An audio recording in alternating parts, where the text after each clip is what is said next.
Olá, pessoal, tudo bem? Na aula de hoje eu vou resolver com vocês as questões de Química da Universidade Campo Real 2023.1. Essa é uma prova importante, principalmente para quem almeja a Universidade Federal do Paraná lá no fim do ano. Por quê? Porque as duas universidades, elas utilizam a mesma banca para preparar as suas questões.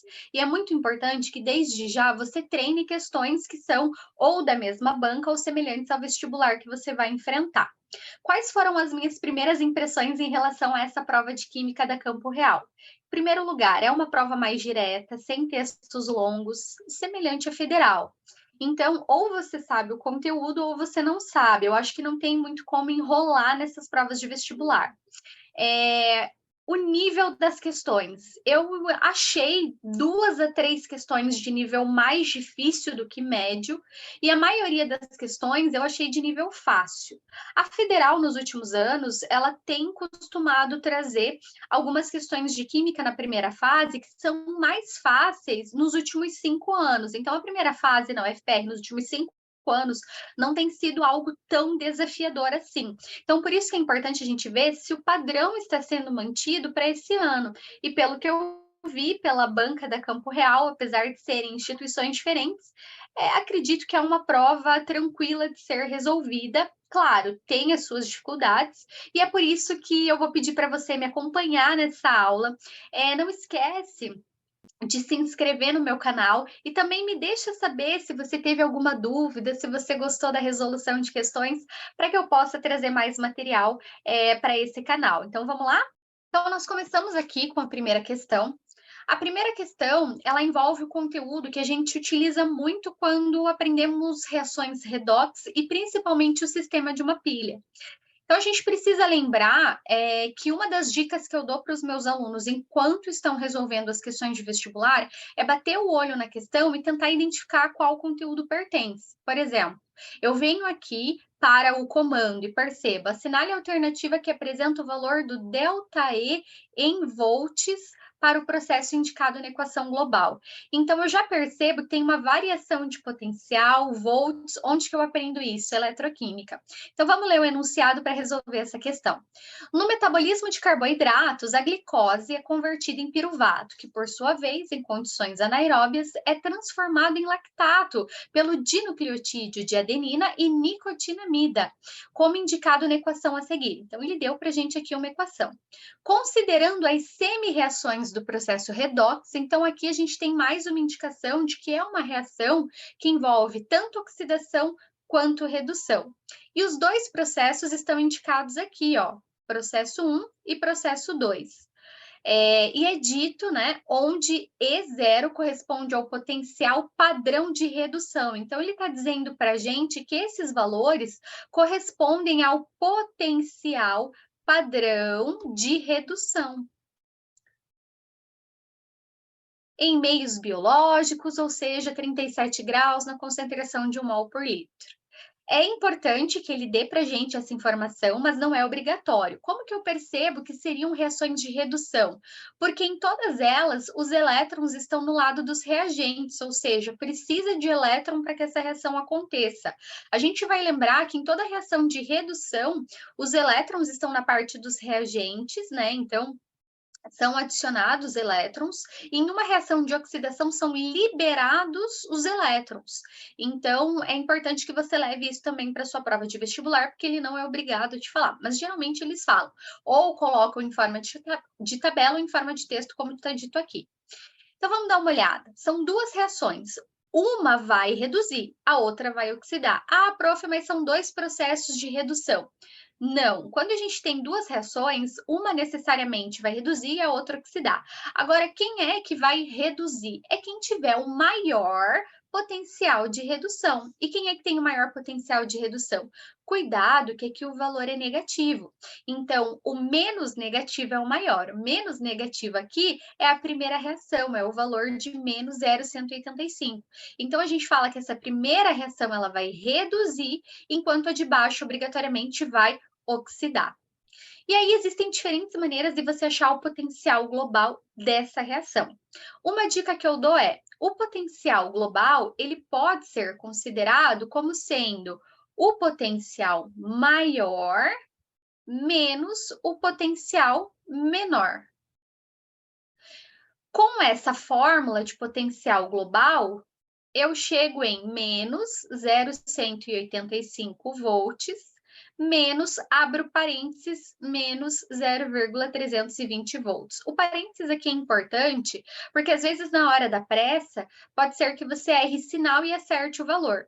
Então, esse menos com menos aqui acaba se tornando mais, e aí você acaba tendo no final um potencial positivo com a diferença, né, resolvendo essa conta, de 0,135, que é o que aparece aqui na letra C. Existe também a possibilidade de você entender que, por exemplo, essa segunda reação aqui, ela é de oxidação. Então, se ela é de oxidação, a gente inverte o sinal, a gente muda o sinal do potencial de redução. Então, se para reduzir ele é menos 0,320, para oxidar ele vai ser mais 0,320. E aí você também pode somar, por exemplo, o potencial de redução mais o potencial de oxidação é igual ao potencial global. Só que aí você não pode esquecer de inverter esse sinal, senão a conta vai dar errada. E vejam, a gente tem na letra D, o menos 0,135. Agora, uma parte teórica que te ajudaria aqui com os sinais é lembrar que esse sistema lembra muito uma pilha. E se no texto, né, na teoria, ele disse para a gente que essas reações acontecem, a gente vai lembrar que a pilha é um processo espontâneo e que a variação do potencial global, ela tem um sinal positivo. Então, talvez isso salvasse a gente aí na dúvida, né, do mais 0,135 ou menos 0,135. Porque para que esses processos acontecessem de forma espontânea, a variação do potencial tinha que ser positiva mesmo. Isso indica uma reação que acontece de forma espontânea. Então, aí, para a questão 55, a gente fica com a letra C. Para a próxima questão, o conteúdo ele é de concentração de soluções. Eu coloquei esse conteúdo como apresentado na questão, como uma questão de nível médio, devido a alguns detalhes que poderiam pegar na hora de resolver essa questão. Então, vamos lá. Eventos climáticos extremos têm sido cada vez mais frequentes, provocando alagamentos em vias públicas e residências. Para a higienização de ambientes imobiliários, recomenda-se o uso de água sanitária diluída. Agora é importante, na proporção de 1 litro de água sanitária para 4 litros de água. Então, eu oriento os meus alunos que a partir do momento que aparecer uma informação numérica, já coloca aqui do lado. Então, é 1 litro de água sanitária, vou colocar aqui S de sanitária, para 4 litros de água. No total, o volume total aqui vai ser de 5 litros para essa solução. Então, se essa solução for preparada utilizando hipoclorito de sódio sólido, que é o NaClO, qual é a massa em gramas de NaClO, que é o hipoclorito de sódio, que seria necessária para o preparo de 1 litro de solução? Então, qual que foi o meu raciocínio aqui? Primeiro, quando eu tenho 5 litros de solução feita a partir da água sanitária, porque é a água sanitária que vai ter o NaClO, eu preciso da proporção de 1 para 5, então eu formo 5 litros. Se eu descobrir o quanto de NaClO tinha nessa água sanitária aqui, eu consigo fazer a proporção para 1 litro de solução. Então, vamos fazer essa proporção já. É 1 litro de água sanitária, abreviei aqui, para 4 litros de água. Solução total, 5 litros. Só que eu não quero uma solução de 5 litros, eu quero uma solução de 1 litro. Então, eu acabo dividindo o volume total dessa solução por 5. Essas proporções é que é interessante da gente enxergar. Isso facilita muito na hora do cálculo. Existem diferentes caminhos de resolver essa questão. Eu vou colocar para vocês o que eu achei mais didático. Mas, se você resolveu de outro jeito, coloca nos comentários aqui para eu poder também conferir, ver se faz sentido, se você pode seguir por esse caminho, apenas para eu saber, tá bom? Então, vamos lá. Eu dividi aqui o volume total por 5, e quando eu divido o volume total por 5, as proporções de água sanitária e de água também têm que ser divididas por 5. Então, antes eu usava 1 litro, 1 divididos por 5 vai ser 0,2 litros. E antes o que eu usava de água, 4 litros, né? 4 divididos por 5 vai dar 0,8 litros. Pronto, ó, que somados vão dar 1 litro total da solução. Eu achei a proporção de água sanitária para água nessa proporção. Agora, nesse 0,2 litros de água sanitária, quanto que eu tenho de hipoclorito? Porque é o que ele quer saber, quanto em gramas ele deveria usar em massa se ele preparasse direto do hipoclorito. Então, vamos lá, vamos pensar o seguinte, são 0,2 litros de água sanitária utilizados para fazer 1 litro de solução se a gente fizesse pela água sanitária. 0,2 litros é a mesma coisa que 200 ml de água sanitária. Vamos guardar essa informação. Por quê? Porque nos enunciados, o que ele dá para a gente? Ele dá que o teor ou a quantidade de hipoclorito na água sanitária é de 4,2% massa-volume. É essa informação que a gente vai usar. O quanto tem de hipoclorito na água sanitária, no material, né, no rótulo que foi utilizado. Bom, 4,2% massa-volume indica, deixa eu fazer aqui, que existe 4,2 gramas de NaClO a cada 100 ml da solução, que é a água sanitária. É isso que a gente tem no rótulo, ó. 4,2 gramas de NaClO a cada 100 ml, né? O porcento vai ser sempre por 100. A dica que eu dou é, se a massa vai ser sempre em gramas, se em volume vai ser sempre ml. Como é por 100, a cada 100 ml. Descobrimos a proporção de NaClO na água sanitária a cada 100 ml. Só que a gente viu que para preparar 1 litro de solução, a gente precisaria de 200 ml de água sanitária. O quanto tem de NaClO em 200 ml? Bom, se em 4,2 gramas estão contidos em 100 ml de água sanitária, em 200 ml de água sanitária seria X. E aí eu vejo que é o dobro, né? 200 é o dobro de 100. Então, o meu X vai ser igual a 8,4 gramas.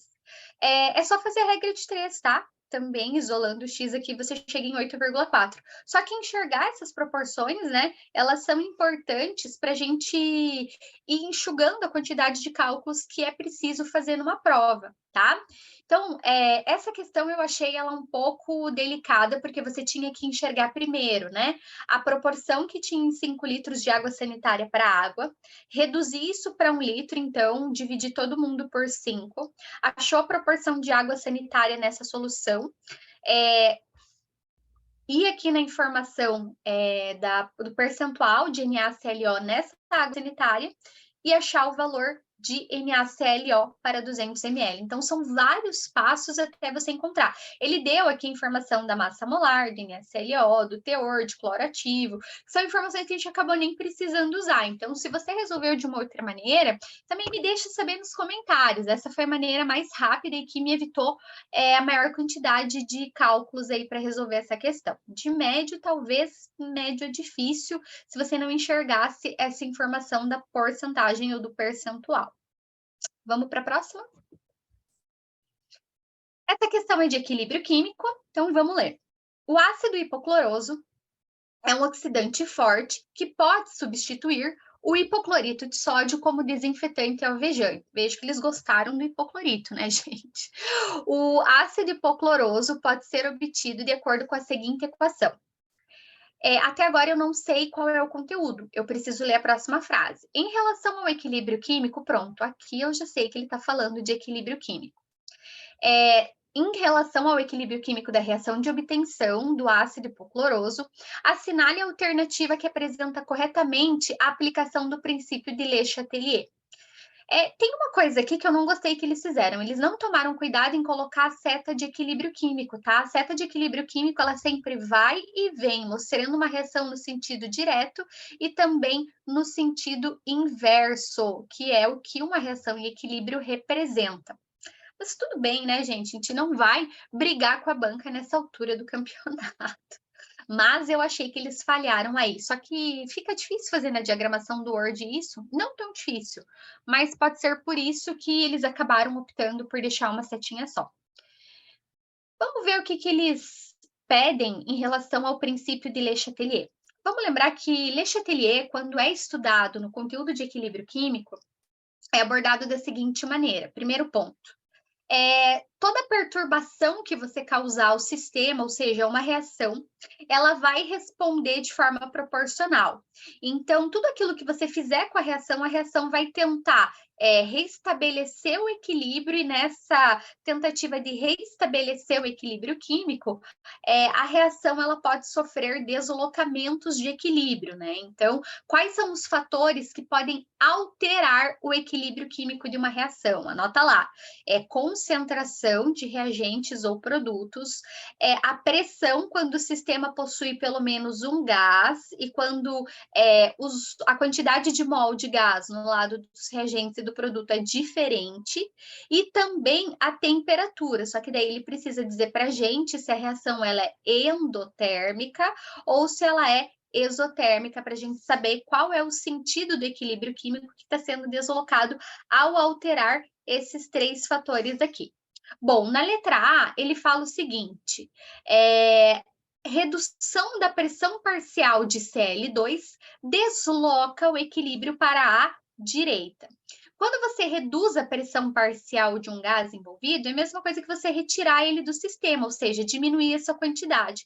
Essa é a perturbação, diminuir a quantidade de Cl2 no sistema. Se você está diminuindo a quantidade de Cl2, o sistema vai tentar repor.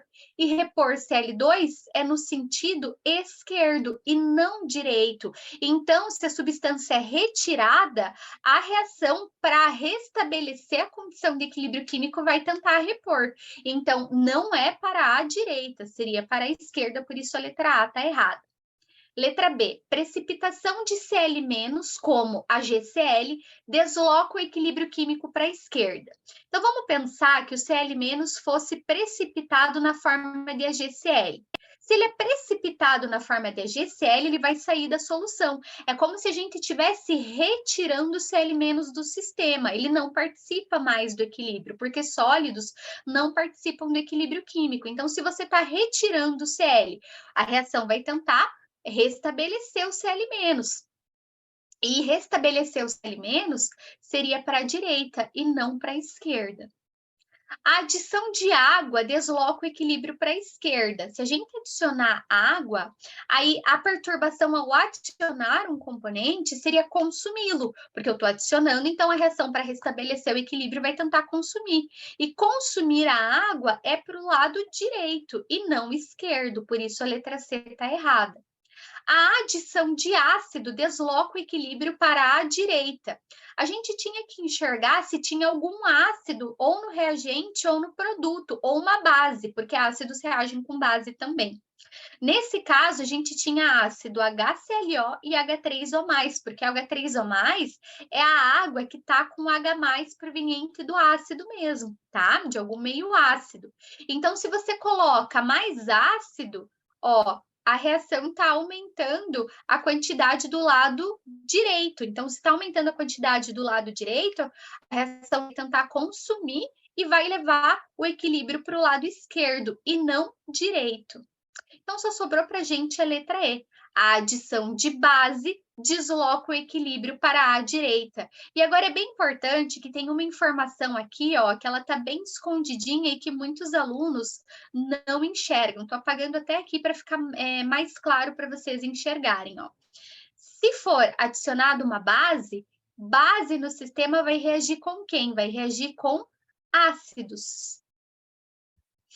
Então, se eu colocar OH-, o OH- ele vai reagir tanto com H3O+, quanto com HClO. E vai reagir formando água, porque ácido mais base forma, na maioria dos casos, sal e água.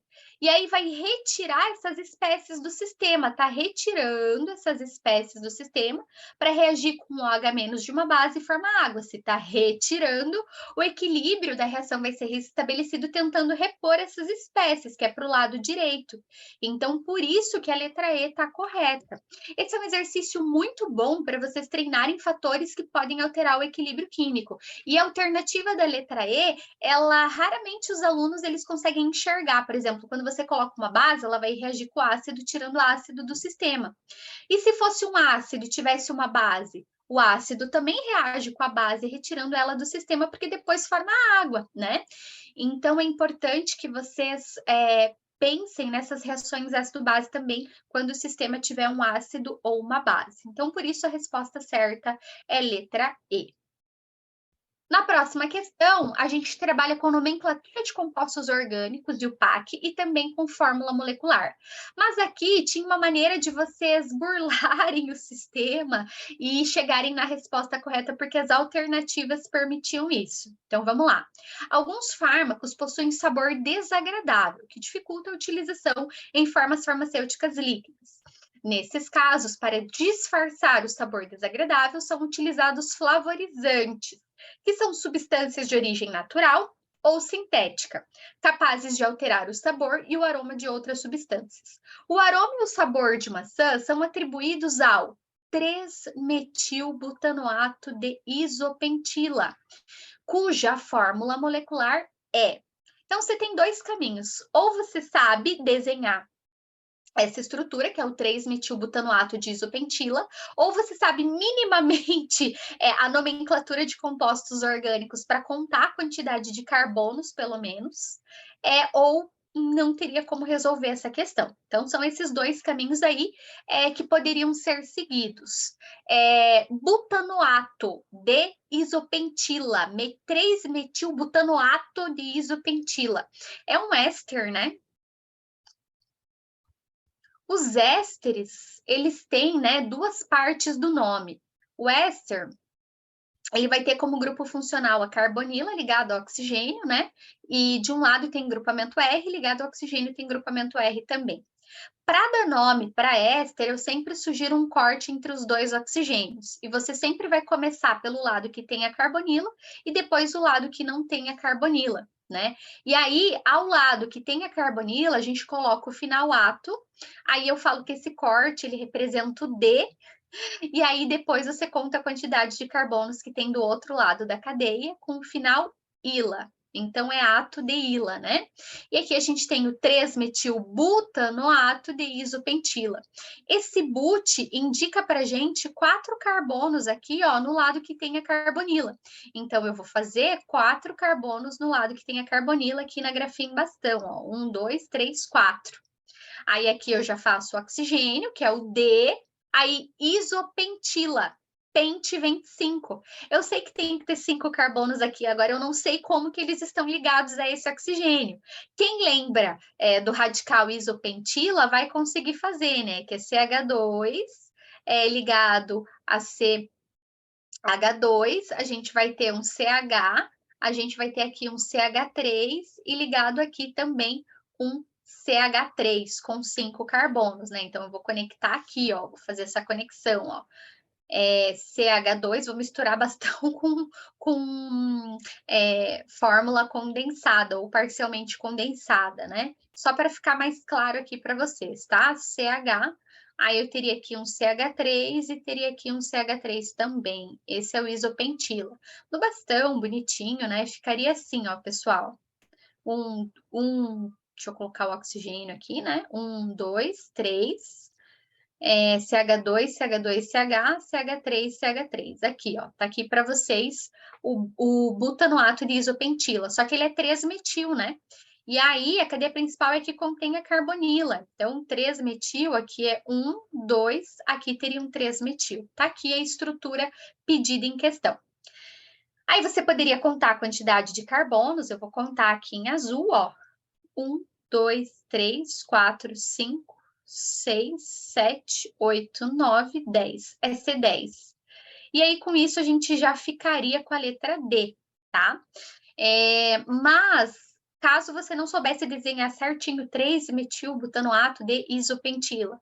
Vocês viram, né, que, por exemplo, você sabe que vai ter um metil, você não sabe onde. Você saberia que aqui seriam 4 carbonos. Então, do metil você contaria 1 carbono. Do but seriam 4 carbonos. E da isopentila seria 5 carbonos. Então, com isso, chegaria o C10 também. Então, teve muita gente que chegou na letra D dessa forma. Aí os hidrogênios não aparecem, né? Então a gente vem contando aqui, ó, 3, 6, 7, 8, 9, 10, 11, 12, 13, 14, 15, 16, 17, 18, 19 e acho que tem mais um aqui, 20, tá? Tranquilo? Acho que eu consegui contar certo aqui, espero que sim. Então, seria C10H20O2, tá? Para vocês aí, a resolução daria para sair também pela tangente, como diz o pessoal. Agora, essa questão, tem professor que vai falar que ela é média, mas eu acho ela difícil, porque você tem que dominar muito bem a parte de isomeria espacial e um tópico específico, que é a isomeria espacial do tipo geométrica, porque a gente tem a óptica também. E na geométrica, a gente trabalha com cis trans, E e Z.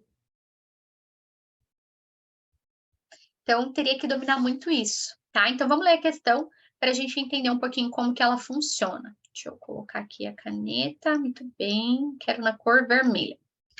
O óleo essencial é um líquido volátil de aspecto oleoso e aroma agradável, extraído de plantas e que apresenta composição química muito complexa. Apesar disso, as essências são geralmente associadas a seus componentes majoritários, cuja estrutura química, grupos funcionais e disposição no espaço, ou seja, estereoisomeria. Nessa hora eu já entendi que é sobre isomeria espacial, porque estéreo significa espaço, né? Vem do latim, estereoisomeria. São responsáveis pelo odor, sabor e efeitos terapêuticos de cada óleo. A figura a seguir apresenta as estruturas químicas, os componentes majoritários de algumas plantas. Pergunta: o composto que apresenta ligação dupla de configuração trans está presente no óleo essencial D? E aí poderia confundir. Por quê? Porque quais são os pré-requisitos para que a gente tenha isomeria cis-trans? Primeiro ponto, a gente tem que ter carbonos que façam ligação dupla e que nesses mesmos carbonos os ligantes sejam diferentes. Por exemplo, se aqui eu tenho A, aqui obrigatoriamente eu tenho que ter B. Lá eu posso repetir o A, mas aqui obrigatoriamente eu tenho que ter B, ou seja, no mesmo carbono os ligantes têm que ser diferentes, né? E aí, se os ligantes estão para o mesmo lado, a gente tem o formato cis. Se eles estão para lados opostos, né? Então, se eu colocasse aqui, ó, o A de um lado do plano, né? E o B do outro lado do plano, o outro A, né? Do outro lado do plano, eu teria aqui, ó, as configurações do tipo trans. Então, nós normalmente traçamos um plano na ligação dupla e a gente vê quem é que está para o mesmo lado do plano ou se estão para lados opostos. Só que pode acontecer também de todos os ligantes serem diferentes. Pode acontecer. E aí, como é que a gente verifica isso se todo mundo for diferente? Quem é cis, quem é trans? E se todo mundo é diferente, até a nomenclatura que a gente usa nem é muito cis e trans, já passa a ser E e Z. Mas enfim, ele colocou trans. O critério de classificação para quem está do mesmo lado do plano ou lados opostos do plano é por número atômico, né? Então a gente vai olhar para cada ligante e vai ver qual é o número atômico, por exemplo, do elemento ligado diretamente ao carbono. Se forem iguais, a gente vai desempatando com os próximos elementos ligados aí ao ligante, tá? Então, por exemplo, se o número atômico aqui do A é 1, do C é 12, do DB é 35 e do D é 17, eu vou ter os maiores números atômicos, ó, para o mesmo lado do plano, ó. Então, aqui seria cis ou Z, como a gente chama. O Z se assemelha ao cis e o E ao trans. Então, se o B e o D tivessem lados opostos, seria o E. Então, a gente tem que perceber isso nas estruturas que estão ali, ó, na camomila, no capim-limão, no eucalipto, na hortelã e na laranja. Dá uma olhada para as duplas presentes aqui, ó. E detalhe importante, não existe só isomeria do tipo cis-trans em dupla, não. Tem só nos ciclos, né? Os ciclos sem ter nenhuma dupla, né? Mas isso seria um tópico para ser abordado em uma aula de isomeria geométrica. Agora, o nosso objetivo é olhar para essas ligações duplas e tentar enxergar se há possibilidade de isomeria. Eu vejo que nessa dupla, ó, o carbono da dupla, esse aqui em azul, ele está com duas metilas, dois ligantes iguais no mesmo carbono, então já não poderia ser.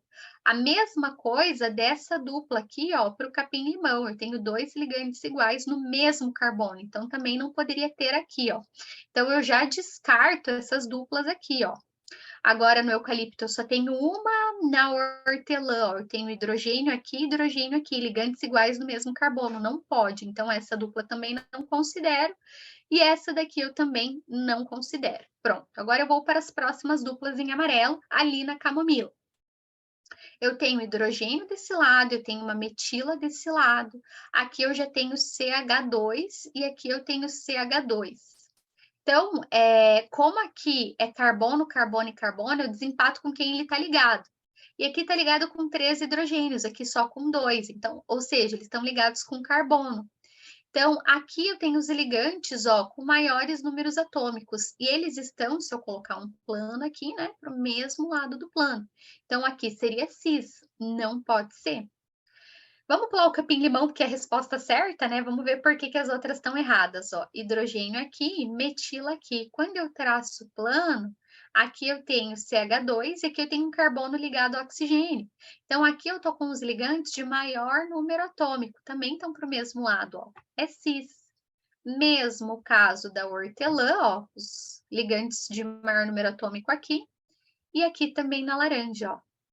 Então, por isso que é o capim-limão, porque veja, aqui eu vou ter, né, CH2 para esse lado, eu vou ter até hidrogênio, opa, H2 não, né? Perdão, gente. Eu vou ter hidrogênio aqui, aí aqui eu vou ter uma metila, só que esse show muita gente não sabe o que significa ele. É um aldeído, tá? Então, a fórmula totalmente condensada para aldeído é show. Então, eu posso imaginar que aqui teria um C dupla O, H, tá? E aí eu vejo, ó, que os ligantes de maior número atômico, né, ó, dos carbonos estão para esse lado e para esse lado. Estão em lados, ó, opostos do plano. Por isso aqui seria dupla em trans. Por isso que eu considerei difícil. Você tinha que saber qual é o pré-requisito para que a gente tenha isomeria geométrica, então ter uma dupla em que os ligantes do mesmo carbono têm que ser diferentes. Aí a gente já descartava algumas. Você também teria que enxergar, ó, que aqui é carbono e aqui é carbono. Como que a gente desempata? Pelos outros elementos ligados, ó. Esse está ligado ao oxigênio, e esse está só 2 hidrogênios, esse daqui está com 3. E o hidrogênio sempre vai ser o elemento que vai ter o menor número atômico, né? Então, os menores números atômicos estão em lados opostos e os maiores também. Então, por isso que ele é trans. Então, nem sempre é fácil a gente conseguir enxergar isso, mas espero que com essas dicas tenha ficado mais claro para você, se não já deixa a dúvida ali embaixo nos comentários, tá? Vamos para a última questão. A prova da Campo Real ela é um pouquinho mais curta que a da UFPR, né? Então, por isso tem menos questões. Essa última questão, ela é sobre reações orgânicas. Você precisava ter um conhecimento sobre reações orgânicas, mas também sobre os tipos de polímeros existentes, né? Polímeros de adição ou de condensação e como que eles são formados. Vamos ler a questão. O politerefitalato de etileno, conhecido pela sigla internacional PET, bem mais fácil, né? Ocupa um lugar de destaque no mercado de plásticos, principalmente pelo uso em embalagens de água e refrigerantes. A curta vida útil e descarte inadequado dessas embalagens pós-uso geram um grave problema ambiental. A reciclagem química do PET, visando a produção de suas matérias-primas, o ácido terefitálico e o etileno glicol, se apresenta como uma alternativa para proteger o meio ambiente e agregar valor às embalagens pós-uso. Pergunta: a reação envolvida no processo de, presta atenção, transformação do PET em seus reagentes de partida, ou seja, a gente quer ir para o antes da formação do PET, é denominada de E eu percebo aqui, ó, que eu tenho a função éster. Então, polímeros que têm a função éster, polímeros que têm a função amida, proteínas são polímeros de aminoácidos que têm a função amida, né? Eles são polímeros de condensação. E aí eu vejo que aqui está o éster, muita gente marcou a esterificação, mas não, é para fazer o PET que você forma o éster. Então, para fazer o polímero, né, você tá, ó, se você viesse daqui para cá, você ia fazendo mais esterificações, formando mais éster, mas você não quer fazer isso. Você quer degradar esse polímero nos reagentes. E se ele for um éster, presta atenção na dica. A gente vai voltar para os reagentes de partida, e reagente de partida de um éster são sempre ácidos carboxílicos e álcoois, quer dizer, nem sempre, né? Eu também posso ter algumas modificações, mas em 90 e tantos por cento dos casos é isso que é cobrado de vocês no vestibular, né? Ácido e álcool. Então a quebra vem bem entre os oxigênios. E essa quebra, ela acontece com o auxílio da molécula de água. A gente vai fornecer OH e H para um lado e para o outro nessa quebra. Então, ó, quebrei aqui, ó. Eu vou repetir toda essa parte aqui embaixo em vermelho e vou continuar do dupla O. O que eu vou fornecer para o C dupla O quando isso é quebrado? Ó, quebrei, aqui, quebra. O que eu vou fornecer aqui? Eu vou fornecer o OH da água, ó. Vou restabelecer a parte do ácido. E do outro lado, eu vou ter lá o O. Aqui, aqui, aqui, O, aqui. O que eu vou oferecer para esse O da água? Eu vou oferecer o hidrogênio, tá aqui, ó. Então, tá aqui os dois, as duas partes de quebra. Então, como é uma quebra feita com auxílio da água, a gente chama isso de hidrólise. Onde que a gente aprende isso? A gente aprende isso nas reações orgânicas de esterificação. A duplinha é esterificação e hidrólise. E aí eu quero colocar um plus para vocês, que quando a gente forma éster em reações orgânicas, a gente chama essa reação de esterificação. É a única forma de formar éster? Não, eu tenho também a transesterificação. E algumas outras, é claro, mas as principais esterificação e transesterificação. A mais cobrada é a esterificação. Assim como a gente lembra, né, que ácido e base forma sal e água, na esterificação, a gente vai ter um ácido carboxílico, esse R de radical, né, cadeia carbônica qualquer, eu vou ter aqui um ácido carboxílico, mais um álcool, ó, que eu também vou colocar como sendo R aqui, ó, um álcool qualquer. Eles vão reagir e eu vou formar éster, tá? Éster mais água. E de onde que vem a água formada nesse processo? Sempre vai ser o OH do ácido mais o H do álcool. Sempre, ó. Aqui vai sair H2O.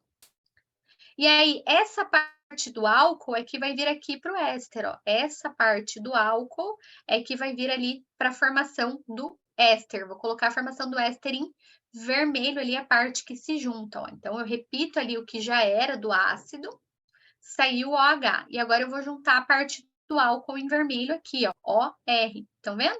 Então, essa parte sempre vai ser do álcool, numa esterificação, a gente chama esterificação de Fischer, e essa outra parte em azul sempre vai ser do ácido que lhe deu origem. Tem questões que cobram isso, questão de segunda fase da UFPR já cobrou isso, questão do Enem cobra isso direto, né? Ou eles dão o éster e perguntam quem é o ácido e o álcool de partida, ou ele dá o ácido e o álcool e pergunta qual é o éster formado.